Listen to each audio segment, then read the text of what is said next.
The integration of media and technology into education has had a huge effect on the learning of young children. Only 40% of 4-year-olds nationwide are enrolled in a preschool program, a large portion of which are considered low quality. This has contributed to a gap in academic achievement. This is where educational programs come in. Quality educational programs have the ability to prepare children for school just as well as traditional preschool programs. Sesame Street is just one of the many educational programs children watch. The children that benefit most from it are those in low-income homes who usually do not have access to quality preschool education. Sesame Street is an inexpensive alternative to prepare them for kindergarten. The benefits of Sesame Street are not just academic. A report from Princeton University and Brookings The Future of Children think tank showed children who watch Sesame Street extensively form more positive attitudes toward people from different backgrounds. It normalizes diversity as well as teaching children that it's okay to be different. Dinosaur Train is another example of educational programs. The show picks up on the niche audience of young children interested in dinosaurs while also teaching them different values and information. It is one of my niece's favorite shows. In this clip, she talks about what she has learned. What did you learn from watching Dinosaur Train this morning before school? Uh, I was reading about deep creatures that can see underwater and they can swim fast. Dinosaur creatures? Yes. Technology has been becoming increasingly visible in schools, of which there are many benefits. iPads and similar technology help students grasp difficult scientific concepts such as distance and time, as well as increase student motivation and collaboration. Although there are many benefits, there are also potential issues. In order to get the most out of this technology, teachers need to be properly trained and the technology well integrated into lessons. Simply giving a student an iPad does not ensure they will learn. The largest obstacle is cost. Many of the school districts where this technology can make the biggest impact are those that are already cash strapped. In incorporating media and technology into education, we need to ensure that we are also teaching young children to be media literate. The influence of media is far reaching, and it is important that children begin to develop the broad set of skills necessary to analyze messages and adapt to our changing world.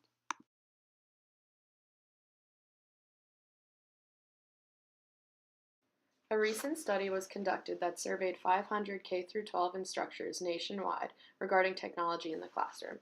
Out of this group, 78% of these teachers and administrators believed that these advances have positively impacted the classroom and the productivity of the students. Roughly 65% of these people also believe that the students are more productive today than they were 3 years ago due to the increased reliance on technology in the classroom.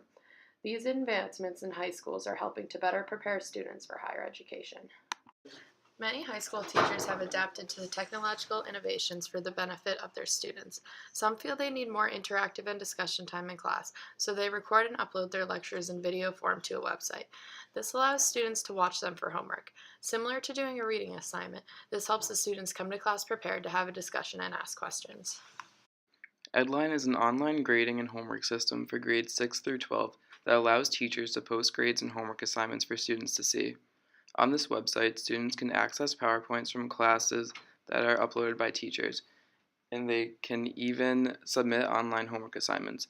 Combining homework, grades, and PowerPoints into an online system relates to the concept of media convergence. Potter states that convergence simply means the moving together over time of things that were previously separated. He goes on to say that with the media, convergence means the blending together of previously separated channels of communication such that the characteristics that have divided those channels into distinctly different media have been eroding. Another online system being used in middle schools and high schools today is called Conjugamos. Conjugamos is an online Spanish homework system used by Spanish teachers to assign homework, quizzes, and tests.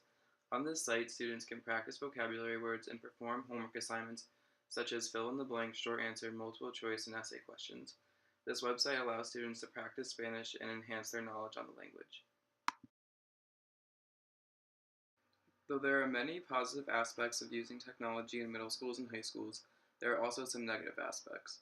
If teachers become too dependent on the use of these online systems, then they run the risk of students being unable to learn the material or see their grades when websites are down. The websites being down hinders each student's ability to submit homework assignments, which in turn lowers their overall grade. It also takes away from their learning because the students are unable to access PowerPoints when needed for studying. On Conjugamos, the teachers have to manually upload each Spanish vocabulary word to the website so that students can access them. However, sometimes teachers accidentally misspell words when typing them into the system. Therefore, when students type in the correct spelling of a word for a homework assignment or quiz, the answer is marked as incorrect because of the teacher's mistake. This then teaches students the wrong information and also lowers their score on the given assignment. Technology in this scenario is a disadvantage for education because the students are learning the wrong information because of the fault of their teachers. Financials and school budgets play a large role in the volume of technology in the school. School districts with larger budgets have more freedom and flexibility when it comes to the types and amounts of technology they can obtain. Budgetary restraints inhibit technology usage in many school districts. In the south side of Chicago, there is a significant digital divide at a high school. There are 24 computers that are shared between 500 students. The educators here are highly concerned because we are in a digital era and these students don't possess the basic skills. This is an extreme case, but it proves how prevalent finances are when it comes to technology. People desire to have the latest and greatest technology to improve education, but this is not accessible to all.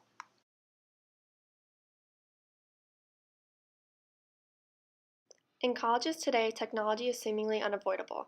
There are so many sources of technology that students use on a daily basis. Here at Fairfield, some of the technology students use are websites such as My Fairfield that has a help desk shown to help students navigate to their grades on a website called Blackboard. Blackboard is where all Fairfield students can use their student accounts to view their grades and assignments for all of their classes. Many professors strictly use Blackboard for assignments or postings as well, so students must check it daily. Other websites include Centieri and Vista, where students do the majority of their Italian and Spanish homework. Technology has played a huge role in language education, particularly developing from Rosetta Stone to full-on college courses online. In classrooms like Fairfield University, Apple TVs as well as smartboards have made a huge impact on students' learnings. Professors are now using Apple TVs to watch videos and play interactive PowerPoints easily and more efficiently through their iPads and laptops. This is much easier than the previous use of projectors that were used while current students at Fairfield University were students in elementary or middle school. Information is now easily accessible for professors to show students and for students to go back on their own and view. We found it interesting that a survey taken in 2004 of 4,374 college students from 13 institutions in 5 states found that the majority of students preferred classes with moderate information technology in the classroom. Many believe that students are all about technology, but these findings show that only 2.2% of those taking the survey would prefer entirely online classes. In a similar study about the perceived benefits of using technology in the classroom, students found that the highest perceived benefit was convenience at 48.7%, and when they combined this category with saving time, they found that it increased to 64.6%. Only 12.8% thought it improved their learning, and 16.7% of the students perceived it to have helped them manage their class activities. This shows the majority of students are using technology for convenience and to save time. While these websites and other technology have had many positive effects on students at Fairfield University as well as at other colleges, some are worried that technology is moving a little too fast. Our mass media professor, Audra, has stated that she hates when students email her and do not use proper punctuation or spelling. In the New York Times article, Technology in the College Generation, professors interviewed found that some students were not using or did not like using their school email account. In an interview, Dr. Eliasoff, a professor at the University of Southern California, has instructed her students to check their email. She said earlier it was because some students weren't plugged into enough virtual communication. 7 years later, she said she cannot remove this instruction because now students avoid email because it's too slow compared to texting. We viewed earlier, which showed that students perceive their biggest benefit of technology use in the classroom to be convenience and saving time, which many students think that texting does for them over emailing. What does the future look like then for education? This video was the official selection at the White House Student Film Festival in 2014. It takes a look at what the classroom will actually be like in the future. With clear tablets and holograms, students are essentially being handed all the materials. They have little interaction with their teacher as he looks on smiling. Is this the future? So will media and technology eventually be the only source of education? Will there even be a teacher or schools, or will everything become an online school? These are the questions that we are facing as we head into the future of media, technology, and education.